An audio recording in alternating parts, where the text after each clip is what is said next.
दोस्तों, बच्चा कौन है, बड़ा कौन है, बच्चे बड़े कब हो जाते हैं, ये बात को लेके बहुत सारे लोगों के मन में कन्फ्यूजन रहता है। बच्चों के मन में तो बहुत ही कन्फ्यूजन रहता है, बड़ों के मन में भी कन्फ्यूजन रहता है। फॉर एग्ज़ाम्पल, 21 साल का लड़का है, कॉलेज जा रहा है। अब उसको अपना बच्चा कहें या ग्रोन अप कहें, एडल्ट कहें, वोटिंग एज तो आ गया है। He is got voting rights. वो चाहे तो शादी भी कर सकता है। कोई ऐसे नहीं कहेगा कि ये नाबालिग है। तो हो तो गया है एडल्ट, लेकिन एट द सेम टाइम पापा के पैसों पे जी रहा है, पापा से अलाउंस लेके जी रहा है। मोटरसाइकिल में पेट्रोल डालना होता है तो पापा से पैसे ले रहा है। चला रहा है बाइक या चला रहा है कार, हो सकता है एसयूवी चला रहा है, लेकिन पापा के पैसों से चला रहा है। पापा के पैसों से लिया हुआ एसयूवी है। लड़कियों को घुमा रहा है, लेकिन पापा के पैसों से घुमा रहा है। कभी कभी इसमें थोड़ा सा कन्फ्यूजन भी आ जाता है, क्योंकि वो कहने के लिए पापा के साथ ऑफिस में जाके बैठता है, लेकिन कोई काम नहीं करता। उसको एक पोजीशन भी दे दिया गया है, उसको एक दर्जा है कि पापा के ऑफिस में मैं काम कर रहा हूँ, मेरा सो एंड सो दर्जा है, वीपी सेल्स या ऐसा कुछ। लेकिन एक्चुअल में देखा जाएगा तो पता चलता है कि वो काम ज़्यादा कर नहीं रहा है या कुछ भी नहीं कर रहा है। जो भी कर रहा है उसके फादर ही कर रहे हैं। तो ये टाइप के बहुत सारे कन्फ्यूजन वाले सिचुएशंस हैं। औरतों का भी ऐसा ही है, लड़कियों का भी ऐसा ही है कि बहुत सारे कन्फ्यूजन्स हैं कि बड़े कब हो गए या बच्चे कब रहे। एक तो ये थ्रेशोल्ड रहता है कि यार उसने अगर शादी कर ली, लड़के ने या लड़की ने शादी कर ली, अब तो कहना पड़ेगा ये बड़े हो गए। और शादी करके घर छोड़ के चले गए, यानी लड़की है, शादी कर ली और अब जाके अपने पति के साथ रहने लगी है। अब तो कहना पड़ेगा ना कि भाई लड़की तो बड़ी हो गई, उसके पति बड़े हुए कि नहीं वो अलग बात है, लेकिन लड़की तो बड़ी हो गई है। वो जाके अपने पति के घर में रह रही है, ससुराल में रह रही है, तो हो गई बड़ी। He she is become an adult, but not necessarily. Suppose वो हो गई है बड़ी, जाके पति के यहाँ रह रही है, लेकिन पापा से फिर भी पैसे ले रही है, मंथली अलाउंसेस पापा से ले रही है या थोड़ा पति से भी ले रही है, और जा रही है कॉलेज, कंटिन्यूइंग हर एजुकेशन। बच्चे पैदा करके बच्चों की माँ नहीं बनी है, she is continuing her education, यानी essentially she is living her student life. लेकिन शादी हो गई है, अब क्या कहोगे, बच्ची कहोगे या बड़ा कहोगे? तो इस तरह से कई सारे प्रश्न रहते हैं। और ये क्या है, it is not just a academic question. अपने आप को डिफाइन करना भी लोगों का एक नीड रहता है ना, कि मैं कौन हूँ, मैं छोटी हूँ, बड़ी हूँ, क्या हूँ, कौन हूँ मैं। एम आई अ बॉय और a man, am I a girl और अ वुमन? डेफिनेशंस खुद के लिए भी तो चाहिए, एक आइडेंटिटी के लिए चाहिए ना। औरतें हैं जो अपने आप को एज अ गर्ल रेफ़र करती हैं कि मैं एक लड़की हूँ, या इस तरह से है ना। लड़की पे हाथ उठाते हो, for example they will use a sentence like this, लड़की पे हाथ उठाते हो। लड़की या औरत, फ़र्क है। गाइज आर देयर, 21, 22, 25 साल के भी हो जाते हैं, ऑफिस की बात करते हैं, यार एक लड़के के साथ ऐसे कर रहे हो, एक लड़का ट्रेनी है या एक लड़का आपका जूनियर ये है, कलीग है, उसके साथ आप ऐसे करते हो। लड़का, they are referring to themselves as लड़का। 25 साल का हो गया है लड़का, तो यार लड़का कहना चाहिए या मर्द कहना चाहिए, क्या कहना चाहिए? How does he refer to himself? आदमी कहना चाहिए। Let us discuss this. Theoretical तो ऑफ कोर्स है, लेकिन थियोरेटिकल ही नहीं है, थोड़ा सा और उसमें there is a little bit of क्या है, practical applicability. It's not just theoretical. चलिए शुरुआत करते हैं बचपन से। एकदम बच्चा, छोटा सा बच्चा है, 1 साल का भी नहीं हुआ है, उसके ऊपर किसी भी चीज़ का बोझ नहीं है, किसी भी टाइप का एक्सपेक्टेशन नहीं है। वो अपने खुद के ऊपर पेशाब कर देगा या किसी और पे पेशाब कर देगा या ज़मीन पे फर्श पे पेशाब कर देगा और पेशाब में बैठ के पेशाब में खेलेगा, टट्टी कर देगा और उसी में हाथ भी घुमाएगा। आप उसको ब्लेम नहीं करते हो। वैसे पेरेंट्स नाराज़ हो जाते हैं, गुस्सा हो जाते हैं, एक दो लाफा मार भी देते हैं, लेकिन चलो ओवरऑल ये सोचते हो यार बच्चा है क्या समझता है, तो आप उसकी साफ़ सफाई और बच्चे की यानी फ़र्श को भी आप साफ़ सफाई करोगे माँ बाप, और बच्चे को भी साफ़ सफाई करोगे, नहलाओगे, फ्रेश कपड़े पहनाओगे, तो उसके ऊपर किसी भी चीज़ की जिम्मेदारी नहीं है। अब अगर वो थोड़ा सा बड़ा हो गया, ओके, चलो एक और एग्जाम्पल लेता हूँ। ये तो टट्टी पेशाब की बात थी, एक और एग्जाम्पल देता हूँ। उस छोटे से 1 साल 2 साल के बच्चे के हाथ में आपने एक कांच का ग्लास थमा दिया और उसमें दूध है। मेरे साथ ऐसे हुआ है। बचपन में मैं कांच के ग्लास में से दूध पिया करता था और मुझे बहुत डर लगा रहता था कि कांच कहीं फूट जाएगा, और एक दो बार ऐसे हुआ भी है कि मेरे हाथ में से कांच का ग्लास फूट गया है। अब उसको वो साफ सफाई की जिम्मेदारी बच्चे पे नहीं डालते हैं। पापा कहते हैं देखो बेटा ऐसे नहीं करना चाहिए था, तुम्हें संभालना चाहिए था, शायद मार पड़ेगी कि तुम संभालते नहीं हो, बार बार कांच गिरा देते हो and all that. But at the same time ultimately clean up आप खुद करोगे, बच्चे से नहीं कहोगे कि कांच सब पिकअप करो ज़मीन के ऊपर से। फर्श के ऊपर फर्श को क्लीन अप करना आप अपनी जिम्मेदारी करो, समझ के ले लेते हो पेरेंट्स। और रही बात बच्चे की, तो आप कहोगे जा नहा ले। शायद 3 साल 4 साल 5 साल के उम्र में आप उसका खुद का नहाना, खुद का धोना, खुद का वो सब जिम्मेदारी उस पर डाल दोगे। तूने गंदा किया है, तूने पैंट में टट्टी कर ली, ठीक है जा साफ कर ले। 4 साल की उम्र में अगर वो ऐसे करता है तो, अगर उसको लूज मोशन हो गया और उसने ऐसे किया तो, या अगर उसने अपने ऊपर उल्टी कर ली तो आप कहोगे चल कपड़े को धोने को डाल, मम्मी धो लेगी, लेकिन जाके नहा ले, साबुन लगा के नहा ले। कुछ फैमिलीज़ में उस उम्र में भी नहलाते हैं, अच्छे से रगड़ के नहलाते हैं, और कुछ फैमिलीज़ में कहते हैं तू खुद से नहा ले, हम साफ़ सफाई कर लेंगे। तो बच्चे की बॉडी की जो जिम्मेदारी है वो खुद संभालने लगता है। उसके अराउंड जो एनवायरनमेंट में हो रहा है उसकी जिम्मेदारी माता पिता लेते हैं या परिवार वाले कोई लेते हैं, बड़ा भाई बड़ी बहन लेती है। तो ये एक स्टेज पार हो गया। अब एक और स्टेज, बच्चा 10 साल का हो गया, 12 साल का हो गया। अब अगर उसने कुछ गिरा दिया, उसने कांच फोड़ा, क्वाइट लाइकली कांच फोड़ा है तो शायद आप वो प्रोटेक्टिव पेरेंट्स हो तो आप कहोगे नहीं कांच में कहीं उसका पैर में लग जाएगा तो बेटर कि हम ही लोग साफ़ करते हैं। लेकिन अगर उसने कोई और मामूली चीज़ फोड़ी जिसमें लगने का चांस कम है तो आप कहोगे ठीक है तुम साफ़ कर लो, तुम ही साफ़ कर लो, तुम ही सब कुछ कर दो, we are not getting in to it at all.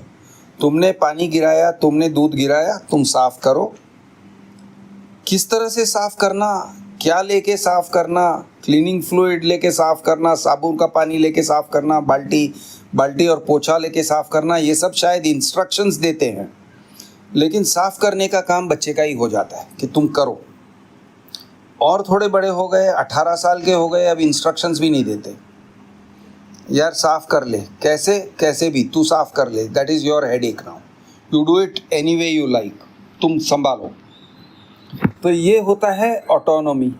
तो हर चीज़ के लिए ऐसे होता है। बच्चे का साइकिल ख़राब होता है, साइकिल में पंचर होता है, पापा कहते हैं मैं तेरी साइकिल को लेके जाता हूँ, पंचर करवा के लाता हूँ। बच्चा और थोड़ा बड़ा हो गया, 12-13 साल का हो गया, पापा कहते हैं बेटा अब तू खुद से जा, साइकिल पंचर वाले अंकल के पास जा और ठीक करवा के लेके आ।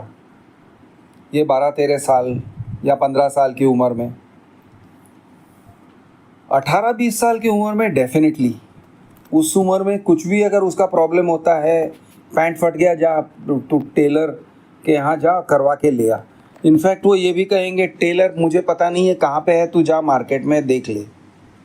कुछ भी हो गया, तेरा पेंसिल बॉक्स चाहिए, जा खरीद के ले आ। बुक्स, जा बुक्स खरीद के ले आ। ओके, तो इस तरह से ऑटोनॉमी बढ़ते जाता है, बच्चों का ऑटोनॉमी बढ़ते जाता है। फिर एक स्टेज आ जाता है जहाँ पे माँ बाप को पता तक नहीं है कि बच्चा कहाँ गया है। अब कुछ लोगों का, कुछ बच्चों का ऑटोनॉमी बहुत जल्दी आ जाता है। कुछ बच्चे लोग शायद 10 साल की उम्र में या 12 साल की उम्र में पूरा शहर घूम कर आते हैं। बस पकड़ के जाते हैं, हाफ टिकट लेके जाएंगे, घूम कर आएंगे, दूर दूर तक जाके आते हैं और माँ बाप को पता तक नहीं चलता है कि वो गए हैं। ये कुछ बच्चों का। या स्कूल कम से कम 2-4 किलोमीटर, 6-8 किलोमीटर होता है, तो बच्चे लोग स्कूल जाके आते हैं। वैसे गांव में तो 20-25 किलोमीटर, 50 किलोमीटर भी बच्चे दोस्तों के साथ शायद जाते हैं। पहले इनिशियली बहुत सारे दोस्तों के साथ एक बड़े से ग्रुप में वो लोग जाते हैं, जहाँ पे 2-4 बड़े बच्चे हैं और साथ में वो लोग बस स्टैंड पे खड़े रहते हैं, साथ में बस टिकट निकालते हैं और ये 15-20 किलोमीटर दूर के स्कूल में जाकर शाम को लौटते हैं। और एक मोर और लेस ऑटोमेटिक स्टेज से वो लोग गुज़रते हैं, जहाँ पर पहले बड़े बच्चों के ऊपर निर्भर होते हैं। और कभी कभी फिर आपको ऐसे सुनने में मिलेगा, आज मैं अकेला था, आज कोई और नहीं था, मेरा वो बस छूट गया, मैंने दूसरा बस पकड़ा और मैं गया था और मैं अकेले गया और अकेले आया। ये टाइप से भी हो जाता है। तो इस तरह से बच्चों को धीरे धीरे करके उनकी ऑटोनॉमी बढ़ते रहती है। वो बस से जाते हैं, ट्रेन से जाते हैं, साइकिल पर जाते हैं, स्कूटर पर जाते हैं, स्कूटी पे जाते हैं। पापा ने बाइक दिला दिया या स्कूटर दिला दिया तो उसके ऊपर चले जाते हैं, दूर दूर तक जाके आते हैं। कभी कभी बाजू के शहर में जाके आते हैं, पता भी नहीं चलता है किसी को। 21 साल का लड़का है या 18 साल का लड़का है, लड़की है, और पता चलता है कि वो 200 किलोमीटर दूर के शहर में स्कूटी लेके गए थे। उनके लिए एक बहुत बड़ा एडवेंचर था। तो इस तरह से, या फिर बस पकड़ के गए थे, सुबह से शाम जाकर आए, आपको पता भी नहीं चला और बाद में बताया कि फ्रेंड ने बताया कि वैसे ना वो अंकल वो बाजू वाले शहर में जाकर आए थे। ये ऑटोनॉमी का और एक स्टेज हो गया। तो ऐसे करते करते धीरे धीरे करके उनका फ्रीडम ग्रो होते जाता है। इनिशियल स्टेज में पैसे मांग के लेते हैं और पैसों का हिसाब देना पड़ता है। मैंने तुझे 10 रुपये दिए थे, वो 10 रुपये कहाँ खर्च किए, किस चीज़ में खर्च किए? हाँ पापा मैंने लेस खरीदे। ओके ठीक है। बाद में वो 10 रुपये का 20-50 हो जाता है और 50, अच्छा ये बस फेयर के लिए तूने 20 रुपये खर्च किए, बाकी के 30 मैंने इसके लिए दिए, उसके लिए दिए, मैंने ये खाया वो खाया। बाद में चल के वो पूछना भी ख़त्म हो जाता है, कोई पूछता भी नहीं है कि कितने पैसे लिए थे, बस लेके गए, पापा मुझे 50 रुपये दो ना। हाँ, फिर वो पूछते भी नहीं है कि कल मैंने 50 दिए थे उसके क्या हुआ है। वो एक स्टेज पार हो जाता है। ठीक है लेके जाओ। एक दिन आता है, पापा 100 रुपये दो यार, पापा 50 कम पड़ रहे हैं। हाँ मम्मी से ले लो जाओ। 100 रुपये, 200 रुपये, 500 रुपये। तो ये टाइप का इंडिपेंडेंस बढ़ते जाता है। और अगर घर में तंगी नहीं है तो फिर एक नॉर्मल सा ये हो जाता है कि ठीक है, एक एक्सपेक्टेड है कि बेटे के पास थोड़े पैसे होने चाहिए या बेटी के पास थोड़ा तो पैसा होना चाहिए, हमेशा उसके पास कुछ ना कुछ तो होना चाहिए, उसके हाथ एकदम खाली नहीं होने चाहिए, उसका खुद का वॉलेट है, उसका खुद का एक जीपे है। तो इस तरह से एक इंडिपेंडेंस आ जाता है और इंडिपेंडेंस धीरे धीरे बढ़ते जाता है। अब एक स्टेज पहुंचते हैं जहां पे अगर आप 21, 22, 23 साल के हो लेकिन खुद की इनकम नहीं है, पापा से ले सकते हो, लेकिन कुछ और दोस्त हैं वो खुद से जाके कमाने लगे हैं। कहीं वो ट्यूशन्स देते हैं, कहीं कुछ हो सकता है छोटे मोटे जॉब्स कर रहे हैं, या कुछ लोग नॉर्मल जॉब्स करने लगते हैं। कोई लड़के लड़कियां हैं स्कूल से ग्रेजुएट हुए, कॉलेज से ग्रेजुएट हुए 21 साल पे, और सीधा उन्होंने आर्टिकलशिप या इंटर्नशिप या ऐसा कुछ पकड़ लिया और 12-15 हज़ार वैसे ही कमाने लगे, depending on the field. Law जैसे फील्ड्स हैं तो कम पैसे मिलते हैं, 5-10 हज़ार मिलते हैं, या फिर ज़्यादा कमाने लगे तो 20-25-50 हज़ार भी कमा लेते हैं। जल्दी जल्दी से तरक्की हो गई। अब कुछ बच्चे लोग वो स्टेज पे पहुंच गए, अब कुछ और, अब मैं बच्चे लोग कह रहा हूँ, देखो ये बच्चे लोग भी नहीं है, शायद लड़के और लड़कियां कह सकते हैं, या शायद मर्द और औरत भी कह सकते हैं। और कुछ लोग हैं जो शायद अभी भी पापा से पैसे लेते लेते लेते, हाँ पापा मैं कर रहा हूँ, मैं पढ़ाई कर रहा हूँ, मैं कुछ और कर रहा हूँ, मैं स्पोर्ट्स का ट्रेनिंग कर रहा हूँ। तो ये टाइप से भी बच्चे हैं जो इमीडिएटली नौकरी पे नहीं लगते हैं, या नौकरी पे लगते हैं और फिर नौकरी छूट जाता है, फिर से लगते हैं फिर से छूट जाता है। अब क्यों ऐसे होता है? कई कारण हो सकते हैं। हो सकता है कि उनके बिहेवियर में प्रॉब्लम था, ये भी हो सकता है कि कंपनीज़ में प्रॉब्लम्स होते हैं, क्योंकि कंपनीज़ में बहुत सारे प्रॉब्लम्स होते हैं। जो भी है, जैसा भी है, उनका छूटने लगता है, और 1-2 बार वो ट्राई करते हैं, 3-4 बार वो ट्राई करते हैं, फिर अगर नहीं हुआ वो घर बैठते हैं। लड़की है तो उसके लिए घर बैठना ईजी हो जाता है, लड़के हैं तो थोड़ा सा घर बैठना मुश्किल हो जाता है, एक इज़्ज़त पे बन के आ जाती है, और लोग उनको इंसल्ट भी करते हैं, कहते हैं यार तू घर बैठा है, तू निकम्मा है, तू दूसरे लड़कों को देख, वो काम करने लगे, वो नौकरी करके कमाने लगे हैं, या कुछ ना कुछ छोटा मोटा बिजनेस कर रहे हैं। अब छोटा मोटा बिजनेस की भी जो बात आती है, वो भी एक तरह का सब्सिडाइज्ड एक्टिविटी हो सकता है, कि कहने के लिए छोटा मोटा बिजनेस ट्राई कर रहा है लड़का, लेकिन एक्चुअल में देखा जाए तो पापा से पैसे ले रहा है।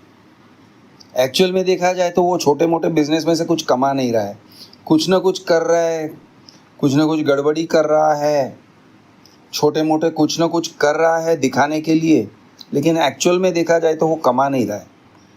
वो the business is not standing on its own feet, वो अपने पैरों पे खड़ा नहीं है।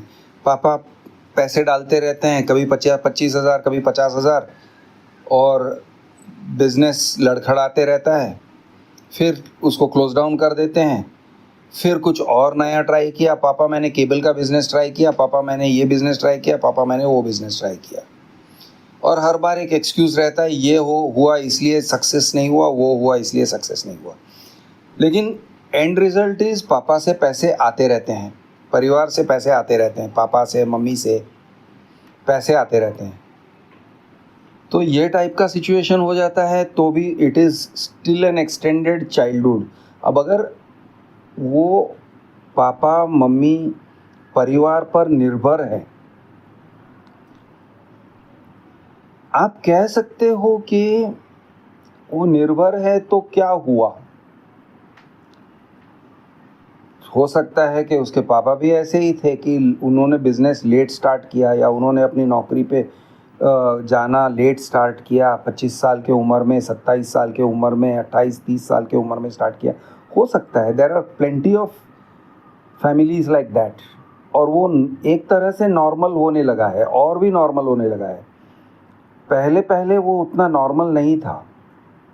पहले ऐसे हुआ करता था कि 24 साल के लड़के को कोई ना कोई तो नौकरी मिल ही गई होगी, और वो इंडिपेंडेंट हो ही गया होगा। लेकिन आज का इकोनॉमिक माहौल ऐसा है, it's a different economic environment. तो जो लोग काम पे लग गए हैं वो लग गए हैं, और जो लोग नहीं लगे हैं भाई वो नहीं लगे हैं, किसी वजह से, किसी कारण से नहीं लगे हैं।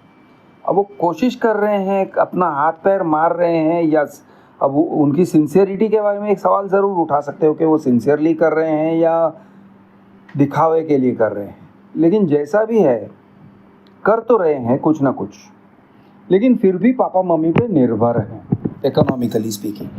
तो अब ये निर्भरता, दिस डिपेंडेंसी, ये डिपेंडेंसी होने के हिसाब से you can call this a childhood. इसको आप एक्सटेंडेड चाइल्डहुड कह सकते हो, यानी बड़े हो गए हैं, शरीर से बड़े हो गए, मन से भी बड़े हो गए हैं, बहुत सारे तरीके से इंडिपेंडेंट हो गए हैं, लेकिन अपने आप को सपोर्ट करने में, पेट पालने में वो लोग इंडिपेंडेंट नहीं हैं। उनको अभी भी पॉकेट मनी की ज़रूरत पड़ती है पेट पालने के लिए। यानी बाहर जाके कुछ खाने के लिए अगर लड़की को घुमाना है, डेट पे जाना है, तो पापा से पैसे लो।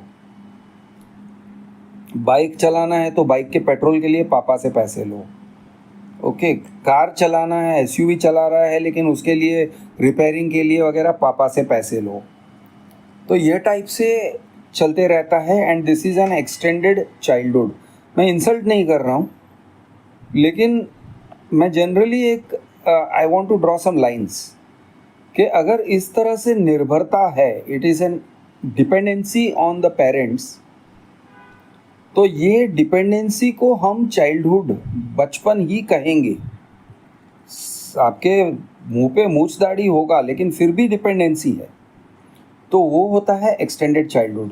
अच्छा, एक टाइप का एक्सटेंडेड चाइल्डहुड ऐसे रहता है कि पीएचडी, एमए या एमबीए ये वगैरह टाइप की पढ़ाई करते रहते हैं। अब कुछ पढ़ाई ऐसी हैं कि बहुत लंबे चलते हैं, 30 साल 35 साल तक चलते हैं। फॉर एग्जांपल मेडिकल फील्ड में it has a very long gestation period. आप एमबीबीएस करोगे, उसके बाद एमडी करोगे, उसके बाद इंटर्नशिप करोगे, वगैरह वगैरह वगैरह, उसके बाद एमएस करोगे, तो करते करते शायद आप 30-35 साल की उम्र में इंडिपेंडेंट होते हो। तब तक आपके फीस के पैसे वगैरह या तो आपके माँ बाप दे रहे हैं या फिर student loan. Typical Indian scenario में माँ बाप देते हैं, तो आप माँ बाप पर निर्भर हो और खाने पीने के भी पैसे वगैरह माँ बाप से ले रहे हो। अगर आप फॉरेन में जाके रह रहे हो तो भी आप एक तरह से माँ बाप के ऊपर ही डिपेंडेंट हो। तो देयर इज़ अ डिपेंडेंसी, पैसों के डिक्का डिपेंडेंसी। हाँ, फॉरेन में जाके आप खुद ऑड जॉब्स करके, नौकरी करके, कुछ ना कुछ करके अगर आप अपना पेट पाल रहे हो, तो then there is that independence और वो ऑटोनॉमी। एक तो फॉरेन में रह रहे हो, माँ बाप से दूर रह रहे हो, एक अलग से घर लेके रह रहे हो, या कैसे भी अकोमोडेशन, हॉस्टल हो या जो भी करके रह रहे हो, तो वो एक टाइप का इंडिपेंडेंस हो गया वहाँ पे। और अगर थोड़ा बहुत कमा रहे हो पार्टली, जिससे आप लड़की को डेट पे ले जा रहे हो, तो कम से कम आप अपने पैसों से ले जा रहे हो, पापा से पैसे मांग के नहीं ले जा रहे हो, तो वो हो गया एक इंडिपेंडेंस। और वो हो गया एक काइंड ऑफ सेमी अडल्टहुड कह भी सकते हो, सपोर्टेड अडल्टहुड। चाइल्डहुड से तो बाहर निकल गए हैं, घर से दूर तो चले गए, घर के अंदर नहीं रह रहे हो, तो ये हो जाता है अ काइंड ऑफ सेमी अडल्टहुड। अब इसको फुल अडल्टहुड क्यों नहीं कहेंगे? क्योंकि जब तक आप ये नहीं कह सकते कि वो अपना खुद का पेट पाल सकता है, तो आपको कहना पड़ेगा it is not full adulthood. अगर वो लड़का खुद अपने पैसों में से एक छोटा सा घर रेंट कर सकता है या किसी भी तरह का कमरा रेंट कर सकता है और थोड़े पैसे कमा के अपने पैसों से जी सकता है, स्ट्रगल होगा, बहुत स्ट्रगल होगा, लेकिन स्ट्रगल करके भी वो अपने पैसों पर ही जी सकता है, खुद अपने आप को मेंटेन कर सकता है, तो आप कह सकते हो दिस इज़ अडल्टहुड। और अपने आप को मेंटेन कर सकता है, प्लस अगर शादी करके अपनी पत्नी को भी मेंटेन कर सकता है, तो वो हो गया provider. Now this is definitely adulthood, यानी खुद अपना पेट पाल रहा है, अपना घर के लिए ये कर रहा है, plus little bit of surplus बचता है और वो सरप्लस में अपनी शादी करके अपनी पत्नी को भी खिलाता पिलाता पहनाता है, तो ये हो गया अब डेफिनेटली अडल्टहुड। अब इसमें उसने लोन ले लिया, अब लोन ले लिया और ईएमआई भर रहा है, तो आप कह सकते हो हाँ भाई लोन पे ही सही, उसने एक लोन की रिस्पॉन्सिबिलिटी ले ली, सही या गलत तरीके से, यानी मैं तो उसको सपोर्ट नहीं करता। I would say it is a dangerous practice कि तुम इतने मासूम अपने फाइनेंशियल्स पर एक लोन का बोझा डाल देते हो, तो वो भी बड़ा वाला लोन जैसे कि होम लोन, तो definitely not a good thing. लेकिन लेट अस अस्यूम कि उसने ऐसे किया, तो डेफिनेटली अडल्टहुड, और वो एक प्रोवाइडर है, वो अपनी पत्नी के लिए प्रोवाइड कर रहा है, और फिर उन्होंने अगर बच्चा भी पैदा कर दिया और बच्चा भी स्कूल जाने लगा, तो 2 3 4 5 साल के बाद, यानी मानो 30 साल तक अगर ये अरेंजमेंट स्टेबल रहा कि एक लड़का है, उसने शादी कर ली, शादी के बाद उसने बच्चा भी पैदा किया या बच्चा नहीं भी पैदा किया, और ये दोनों कपल रह रहे हैं और वो कमा रहा है and he supporting his wife, और चलो वाइफ भी काम करती है और वो भी काम करके आती है, और दोनों एक घर में घर गृहस्थी बसा के वो लोग काम चला रहे हैं। इट में बी अ स्ट्रगल, इट में बी टफ, थोड़ा बहुत असिस्टेंस लेना होता होगा माँ बाप से, लोन लेना होता होगा माँ बाप से, या पैसे आउटराइट पैसे लेने होते होंगे, कहीं 5,000 कहीं 25,000 लेते भी होंगे कभी कभार, लेकिन ओवरऑल वो अपना खुद का चला रहे हैं। तो ये होता है अडल्टहुड, और ये होता है फुल अडल्टहुड, जहाँ पर वो एक स्टेबल इकोनॉमिक इंडिपेंडेंट यूनिट बन चुके हैं, और ऐसे जनरली स्पीकिंग रिलायबली कह सकते हैं कि भाई इन दोनों का अब आगे चलने की संभावना है। इट इज़ अनलाइकली कि ऐसा सिचुएशन आएगा कि ये लोग अचानक से क्रैश हो जाएंगे और उनकी कमाई चली जाएगी और वो फिर वापस माँ बाप के शरण में आ जाएंगे, माँ बाप के घर में आके पलना शुरू हो जाएंगे, या फिर ऐसे सोचो कि माँ बाप से पैसों के बल पे जीना शुरू करेंगे। Okay, they will become dependent on parents money. ऐसी संभावना अगर कम दिखाई देती है तो then that is a proper a full adulthood, और हम इसको कह सकते हैं भाई ये हो गया मर्द और ये हो गई औरत। इसके कई सारे और वेरिएंट्स रहते हैं। फॉर एग्जांपल जॉइंट फैमिली में रह रहे हैं, लड़का अपने माँ बाप के साथ में रह रहा है। मेरे केस में ऐसे था कि हम लोग कभी सेपरेट नहीं हुए, मेरी वाइफ और मैं मेरे माँ बाप के साथ ही रहे, उनके घर में ही रहे, खर्चा पानी सब हम लोग निकालते थे, ऑल द एक्सपेंसेस हम लोग कर रहे थे, लेकिन रहते थे, we were living under their roof, और उनके घर में रह रहे थे। और ऐसा पूरा भी नहीं कह सकता हूँ कि खर्चा पानी हम ही निकाल रहे थे, थोड़ा उनका भी था, थोड़े मेरे मॉम एंड डैड का था, थोड़ा हमारा था। We can say we were equal participants और more than equal participants in running cost, लेकिन घर तो पापा का था। तो ये क्या था, मैंने एक टाइप का सेमी ऑटोनॉमी अचीव किया था। अगर मुझे कहना हो कि फुल ऑटोनॉमी तो गलत होगा, फुल ऑटोनॉमी तब होता, फुल अडल्टहुड कहना अगर मुझे होता तो तब होता जब मैं अलग जाके रहता, मेरे मॉम एंड डैड से अलग होके एक अलग ही घर में मेरी पत्नी को लेके और बच्चों को लेके अगर रहा होता, तो then it could be said that I attend a kind of full adulthood. तो आप ये भी कह सकते हो, it can be said in my case, कि क्रिश तुमने कभी फुल एडल्टहुड अटेन किया ही नहीं, और ये बहुत गलत नहीं होगा अगर ऐसे कहा तो, क्योंकि ऐसा कभी नहीं हुआ कि मेरे माँ बाप से हम अलग होके रहे। अब एक और बात है कि भाई हम उनके साथ में रहे, तो साथ में रहने के लिए, उनके साथ निभाने के लिए you need some skills, people skills, relationship skills, कि माँ बाप के साथ में रहते हो। तो हाँ, वो बात तो सही है कि रिलेशनशिप्स की तो ज़रूरत होती है, रिलेशनशिप स्किल्स की ज़रूरत होती है। तुम अगर रिलेशनशिप स्किल्स नहीं रखते हो तो फिर झगड़ा होने वाला है घर में, आपके और पापा के बीच में, मेरे और पापा के बीच में झगड़ा हो सकता था, मेरे और मम्मी और के बीच में झगड़ा हो सकता था, या मेरी पत्नी और उनके बीच में झगड़ा हो सकता था। और झगड़ा करके फिर छोड़ के जाना,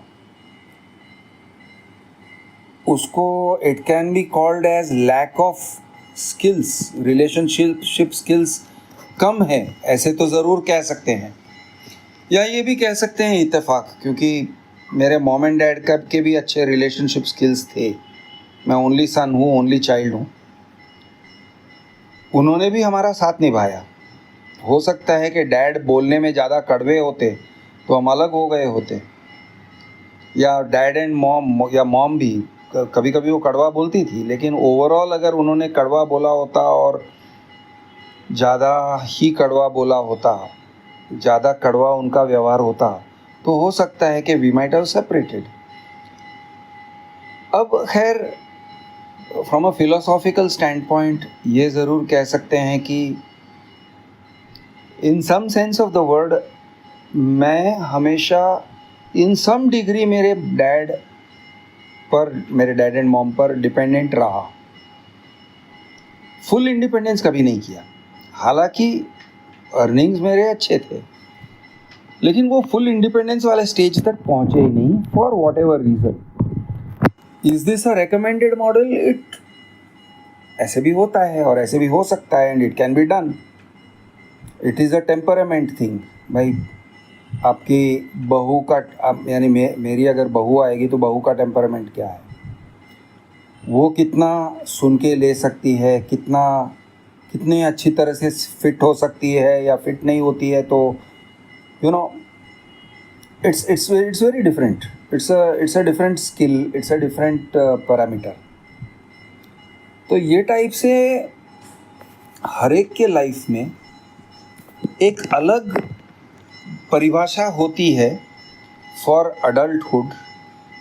लेकिन अगर ब्रॉडली स्टेजेस देखा जाए तो स्टेजेस मैं इस तरह से कहूँगा कि अगर तुम अपने आप को खुद को पाल सकते, पहले पालना मतलब नॉट इकोनॉमिकली, अगर तुम खुद के लिए रिलायबली खाना बना के कुछ ना कुछ करके you are capable of self care, कि तुम्हें नहलाना नहीं पड़ता है, तुम्हें खिलाना नहीं पड़ता है, तुम्हें पहनाना नहीं पड़ता है, तुम खुद से पहनते हो, खुद से खाते हो, खुद से पीते हो, खुद से नहाते हो, धोते हो, खुद का हाइजीन मेंटेन करते हो, खुद का हेल्थ मेंटेन करते हो, तो ये हो गया एक stage of autonomy. You may still be a child but it is a autonomy. Second stage of autonomy is अगर तुम अपने डिस्क्रिशनरी स्पेंडिंग, गर्लफ्रेंड को घुमाना या खुद के पैसे, खाने पीने के पैसे, बाहर के खाने पीने के पैसे वगैरह, चाय समोसे के पैसे, बाइक में पेट्रोल डालने के पैसे, बाइक मेंटेनेंस के पैसे वगैरह खुद से निकाल लेते हो, खुद कमा लेते हो।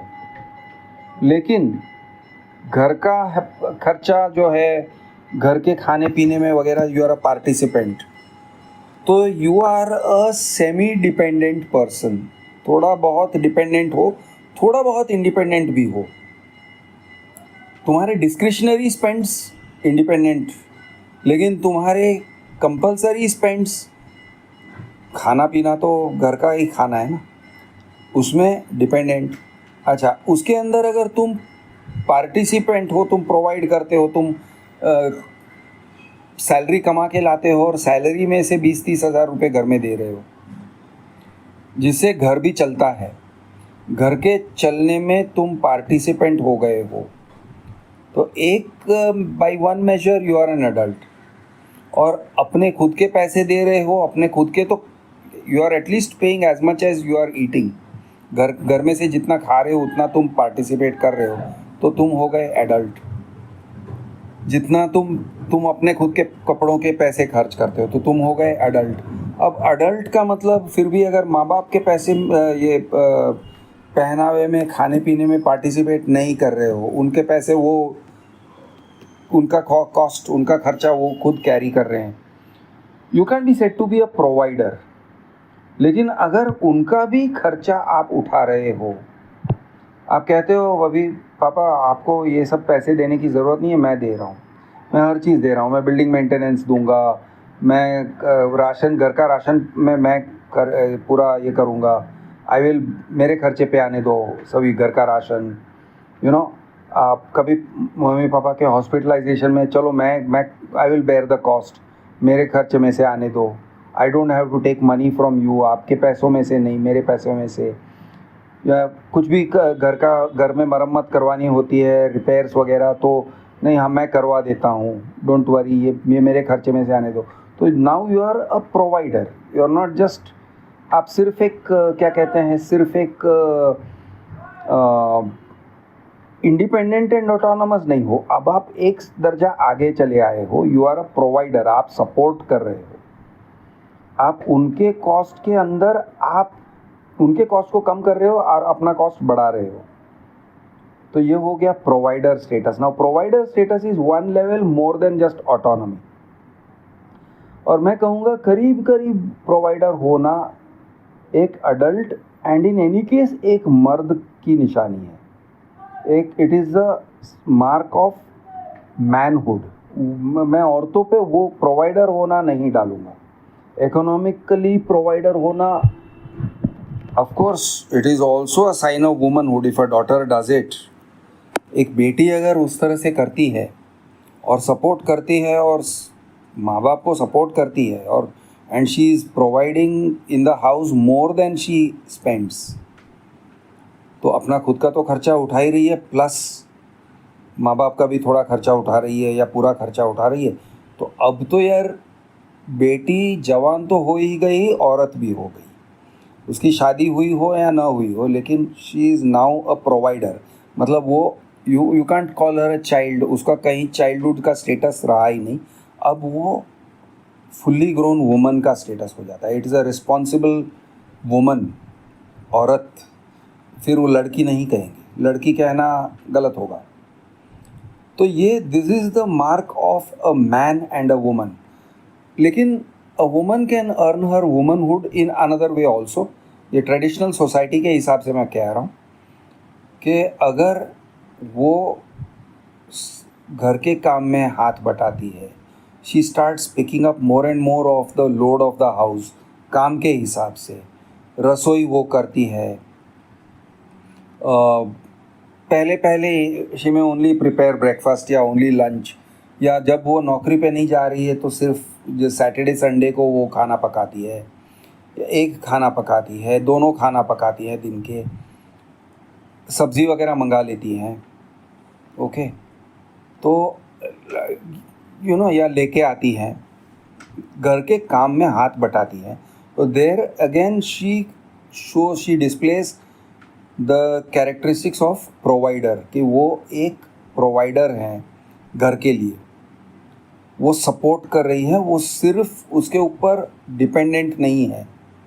अगर वो सिर्फ कॉस्ट में पार्टिसिपेट करती है या मिनिमली चलो ठीक है मैं मंगा देती हूँ ऐसे करती है, तो शी इज़ ऑटोनमस कह सकते हैं, but she is not a provider.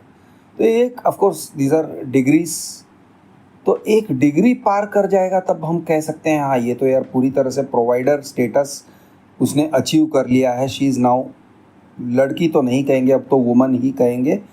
She is not dependent on you and may be माँ बाप उसके ऊपर डिपेंडेंट होने लगे हैं।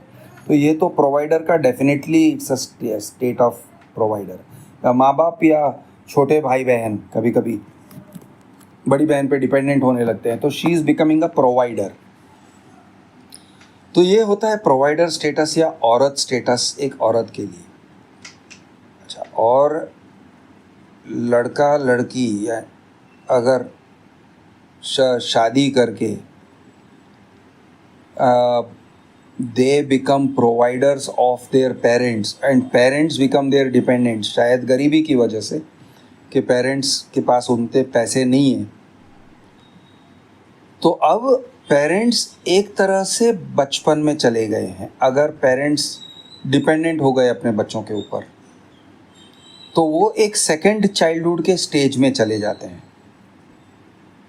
जहाँ पर वो अपने बच्चों से पैसे मांग के जी रहे हैं या अपने बच्चों के घर पे जाके जी रहे हैं। कभी बेटी के यहाँ जाके जीते हैं, कभी बेटे के यहाँ जाके जीते हैं, या किसी एक के यहाँ जाके जीते हैं, या फिर वो दोनों चले गए हैं किसी वृद्धाश्रम में और बेटा या बेटी वृद्धाश्रम के पैसे दे रहे हैं। तो अब तो वो पेरेंट्स जो हैं, शायद उन्होंने ज़िंदगी भर अडल्ट्स एंड प्रोवाइडर्स का रोल निभाया होगा, लेकिन वृद्धावस्था में ओल्ड एज में आके अब वो चाइल्डहुड के स्टेज में चले गए हैं। अब वो ये नहीं क्लेम कर सकते कि हम एडल्ट्स हैं, हम इंडिपेंडेंट हैं, हम अपने खुद के डिसीजंस करेंगे। उनका ईगो बीच में लड़ने वाला है। ऐसे लगेगा कि भाई अच्छा नहीं लगता है उनको एडमिट करना। वो एहसान की बात करेंगे कि हमने तो ज़िंदगी भर तुम्हें पाला और अब तुम हमें पाल रहे हो तो क्या हुआ। नहीं, वो सब तो ठीक है, वो सब ठीक है, लेकिन truth of the matter, fact of the matter is, जैसा भी हो, जिस रूट से हो आप, जो भी आपके जस्टिफिकेशंस हैं, आप बच्चों वाले स्टेज में पहुंच गए। अब आप अपने बच्चों के गोद में बैठे हुए हो, ये बात आपको एडमिट करना पड़ेगा। Now this is in degrees. हो सकता है कि दे आर मोस्टली इंडिपेंडेंट, लेकिन उनके पैसे, उनका पेंशन वगैरह थोड़ा कम पड़ता है। हो सकता है घर उनका है, लेकिन घर में खर्च नहीं कर सकते, खर्च के पैसे नहीं है। घर उनका है, द एसेट इज़ देयर्स। तो भाई वो तो कह सकते हैं कि एसेट मेरा है, ज़रूरत पड़ने पे मैं एसेट बेच सकता था, घर मैंने बेचा नहीं क्योंकि तुम लोग घर में रह रहे हो। अगर मैं चाहूँ तो भाई मैं घर तुम ही को बेच देता हूँ, तुम खरीद लो, मेरे पास पैसे आ जाएंगे, घर तुम्हारा हो जाएगा। That is a very theoretical kind of a discussion. लेकिन जब तक वो एसेट उनके नाम पर है, वो एसेट भी उनके नाम से अगर बदल के उन्होंने बच्चों के नाम पे कर दिया, they gifted the house to the child, और फिर वो कहते हैं अब तुम हमारा खर्चा उठाओ, तो वो विलिंगली, जानबूझ के, शायद उसका इम्प्लीकेशन नहीं समझ रहे हैं, लेकिन विलिंगली दे आर सेइंग हम अब बच्चे का रोल प्ले करेंगे, अब हम बच्चे होके जिएंगे। Now we are letting go of our adulthood, और तुम लोग अब एडल्टहुड का रोल निभाओ। In my view, in my opinion, ऐसे करना डेंजरस है आपके लिए, आपकी डिग्निटी के लिए। कोई भी पेरेंट्स को ऐसे नहीं करना चाहिए, लेकिन कभी कभी कुछ पेरेंट्स ऐसे कर बैठते हैं, और कुछ लोगों के साथ वो ठीक से चलता भी होगा। I will not recommend it. From adulthood don't return to childhood. Childhood के स्टेज में मत चले जाना, क्योंकि तुम्हारे ईगो पे बहुत ज़बरदस्त ठेस पहुंचेगी, and it can have practical consequences. बहुत ही बुरे कॉन्सिक्वेंसेस हो सकते हैं, क्योंकि साइकोलॉजिकली जब बच्चे बड़े हो जाते हैं और उनके माँ बाप उनके ऊपर डिपेंडेंट होते हैं, तो वो बच्चे सोच भी नहीं सकते हैं कि माँ बाप पे क्या गुजरती है अगर बच्चे किसी चीज़ को लेके ना बोल देते हैं और डिनाई कर देते हैं, नहीं आपको ये नहीं मिलेगा, ये मैं 3 लीटर दूध नहीं मंगाऊंगा, मैं घर में अभी सिर्फ 1 लीटर दूध मंगा रहा हूँ और तुम लोग चलाओ, दूसरा 2 लीटर दूध नहीं मंगाएंगे क्योंकि तुम लोग फजूल खर्ची कर रहे हो। ये टाइप से अगर होता है आर्ग्यूमेंट तो बहुत हर्ट करेगा। तो anyway, this is the general discussion between childhood, adulthood, providerhood, लड़की होना क्या है, लड़का होना क्या है।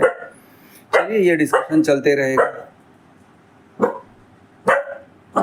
Have a great day.